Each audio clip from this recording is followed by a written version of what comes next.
Good afternoon. I'm Dr. Mark Andrew Holachek, and I'm coming to you from my study in the Hermitage. And I'm a Thomas Jefferson scholar, historian, philosopher, and I'd like to talk to you today about one simple sentence in Thomas Jefferson's initial draft of his Declaration of Independence. So the title of this talk is What We Can Learn from One Sentence, Excised from Jefferson's Draft of the Declaration of Independence. In his first draft of the Declaration of Independence, Jefferson lists a long train of abuses and usurpations at the hand of King George. Those, he adds, are begun at a distinguished period and pursuing invariably the same object. Those abuses are indicative of arbitrary power. It's the right, even duty, of those abused to throw off such discretionary abuse of authority and establish such government by consent of the people in accordance with the will of the people. Now, one passage, and it's by far the longest, and it's intentionally placed for effect after all the other complaints, is a gripe about George III's role in the North American slave trade. It was excised by members of the Congress because, of course, the issue of slavery was a divisive issue, and it just wasn't time, when we're involved in a war with England, to debate whether or not we should eradicate slavery.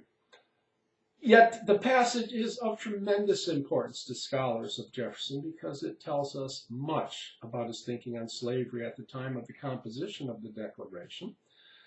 It also contains, as I hope to show, a heretofore undisclosed argument implicit on George III's hypocrisy apropos of slavery.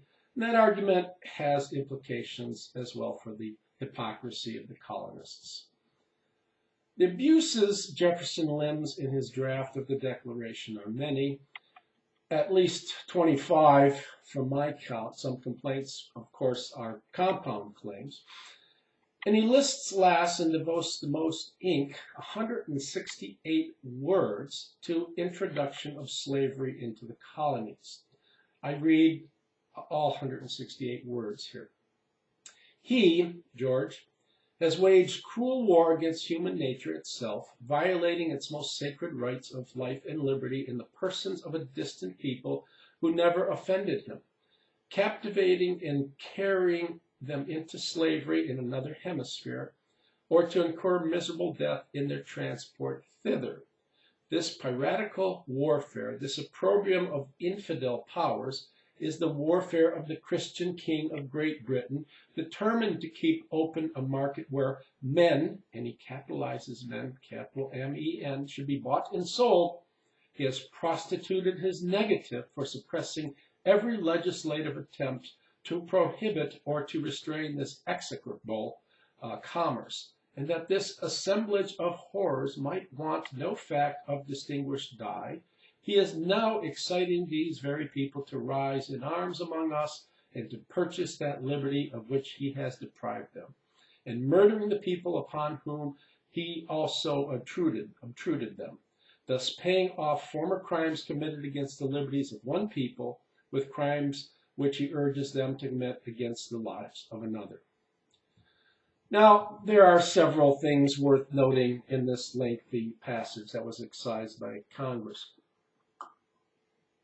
First, and perhaps most obviously, there is Jefferson's use of capital letters for the word men when he's referring to the slaves. Nowhere else, anywhere in his draft does he use capital letters for any term. And here, it's clearly to underscore the notion that black males are men.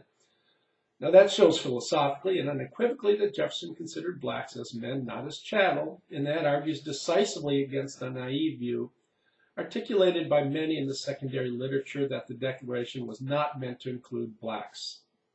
Blacks, qua men, are deserving of the same actual rights as all other men. QED. Now, second, Jefferson accuses the king of Tartuffery, that is, religious hypocrisy. George III is a Christian king, yet he's guilty of piratical warfare, taking people who have done nothing to offend him and conveying them like cattle to America. The king, of course, did not introduce slavery in America, and Jefferson is not accusing George of that. That occurred in 1619 when Dutch merchants brought 20 Africans, perhaps indentured servants, to Jamestown, Virginia. Those who settled in America eventually found Africans to be cheaper and more abundant labor source than other indentured servants, mostly penurious Europeans, and so the practice continued. Yet the king, Jefferson asserts, has prostituted his negative. That is, he has availed himself of none of the presumably numerous legislative opportunities for nullifying or even minifying the slave trade. George III could have put an end to the transplantation of Africans. He did not. Now, third, and most important to this essay, there is a layered argument in Jefferson's draft of the Declaration that has hitherto gone unnoticed by all other scholars. George III has been implicitly sanctioning the opprobrious institution which strips men of their God-given rights and makes commercial gains of them without their sanction of will by refusal to stop the slave trade by use of his negative. Now, while colonists make slaves of the blacks brought to the colonies, George, through abuses and usurpations, makes slaves of his colonial subjects. Thus, one might recognize two levels of slaves: colonists who are not deserving of the same rights and treatments of the other British citizens, perhaps because of their transplantation, and transplanted blacks who are the property of the colonists or the slaves of the colonial slaves. So we have the colonial slaves who were transported to the colonies here are in effect the slaves of George of the British people on the island, and then there are the slaves of the colonial slaves. Now,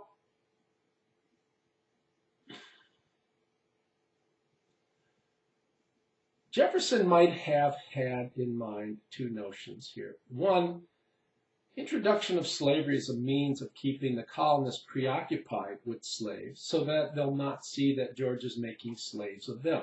That's one possibility why the slave industry is important. Second, getting colonists inured to the institution of slavery, to men of one kind being treating men of another kind as inferiors, will make them somewhat less uncomfortable with being treated as slaves. In other words, as men without rights. Now, all I can say is that these notions that I articulate here are merely speculations. There's no evidence, but they're possible. These are possibilities. Now, George III then encourages African slaves, blacks who have been stripped of their humanity by being stripped of their rights, to rise up in revolt against their white masters by joining the British in the Revolutionary War. His inducement is freedom from their insufferably oppressive condition, a condition for which he, through his own refusal to act, is in large part responsible.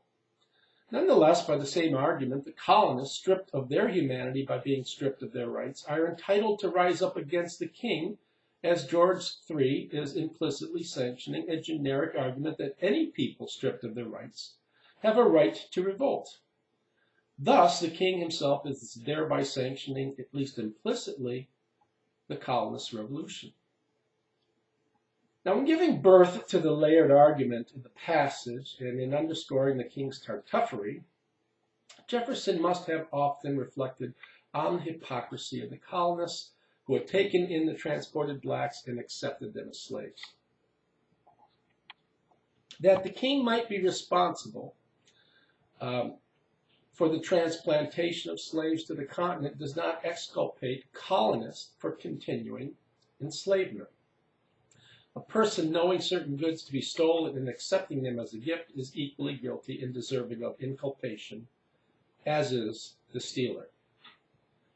Finally, the undue length and the placement of the passage in Jefferson's first drafts are revelatory. As I noted, there are 168 words in the passage.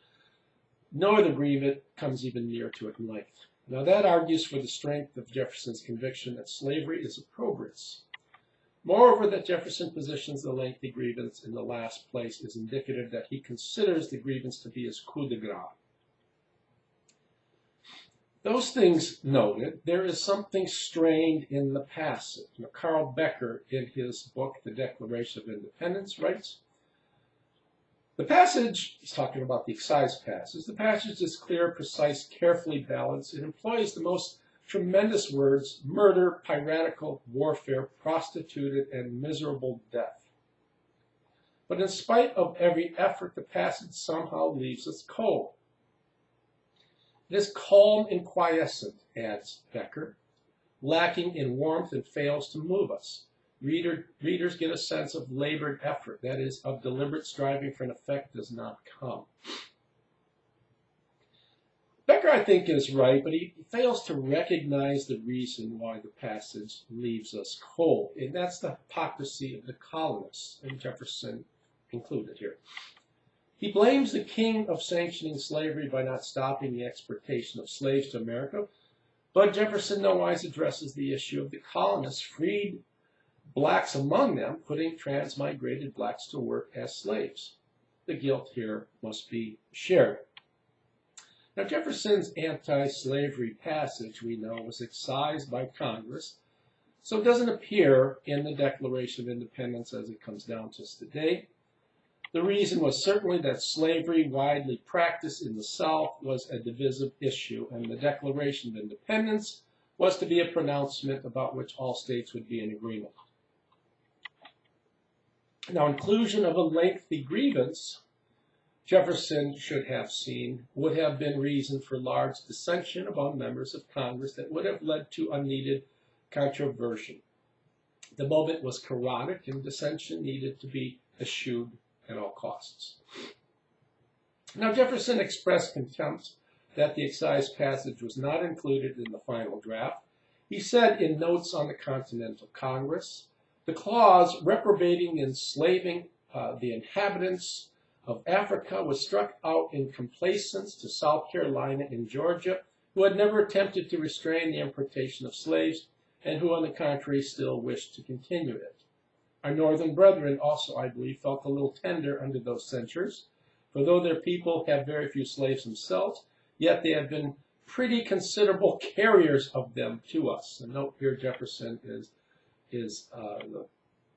not exculpating the Northerners at all. They might not have need of slaves, and others might condemn the South for having their slaves, but they have been pretty considerable carriers of them to others, says he. His hypocrisy aside, Jefferson is to be lauded for articulating his anti-slavery views in his draft of the document, even if the paragraph was axed.